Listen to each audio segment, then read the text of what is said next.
Lendemain de conseil des ministres très actifs pour 4 membres du gouvernement, Jean-Louis Billon, Anzoumana Moutaye, Abdraman Sissé et Sidi Touré sont montés ce jeudi au créneau pour se livrer à un exercice d'explication des mesures prises la veille pour faciliter l'accès des PME au marché public.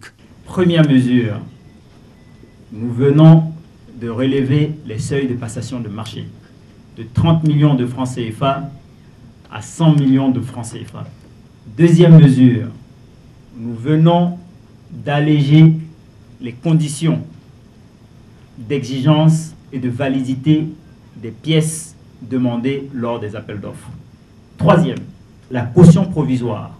Par le passé, vous deviez donner une caution provisoire qui est équivalente entre 1 et 3% de la valeur prévisionnelle des travaux. Le cautionnement provisoire maintenant, dorénavant, doit être situé entre 1 et 1,5% de la valeur prévisionnelle des travaux.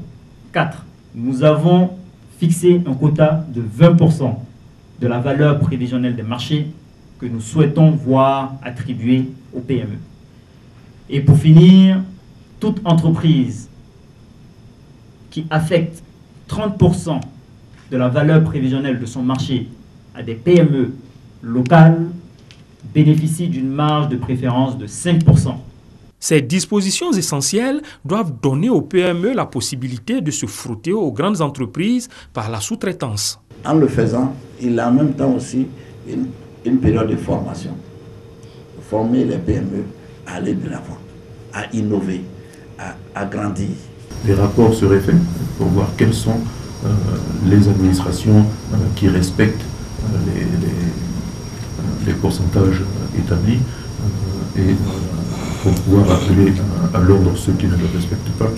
En sautant les 5 verrous, l'État ambitionne de faire des structures de taille modeste des acteurs majeurs du développement économique. C'est qu'actuellement, les PME ne fournissent que 20% de la richesse nationale ou produit intérieur brut PIB, alors qu'elles pèsent 90% dans l'effectif des entreprises en Côte d'Ivoire. Pour le ministre Sidi Touré, les grands doivent inviter les petits à table. Ne grossissez pas seul, partagez les nouvelles richesses qui seront les vôtres. C'est très important parce que le gouvernement fait sa part, les entreprises, le soubassement sur lequel s'appuie toute politique de développement doit pouvoir faire sa part. Donc ne grandissez pas seul, partagez la richesse. L'option de l'État est claire, créer des champions à travers cette politique de préférence nationale. La balle est désormais dans le camp des PME qui doivent se donner du coffre en améliorant leur organisation structurelle, leur gestion et leur technicité. Des mots relevés dans bien d'études sur les PME.